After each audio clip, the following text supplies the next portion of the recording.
How to change the background color of text in Kdenlive.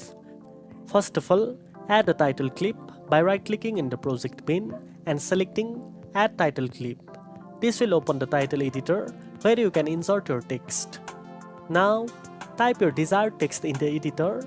Once you have entered your text, click on the text box to select it. On the next tab, you will see Styling options. Look for the Background tab.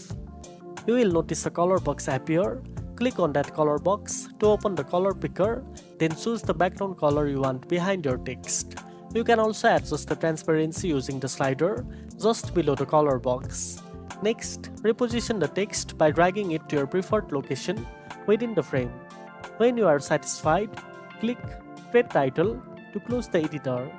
Now, drag the newly created title clip onto the timeline. You can adjust the duration of the text by dragging the clip edges on the timeline.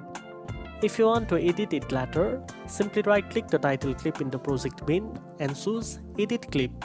And that's it. Now you know how to change the background color of text in Kdenlive. If you found this video helpful, don't forget to like, share and subscribe for more editing tips. Thanks for watching and I'll see you in the next one.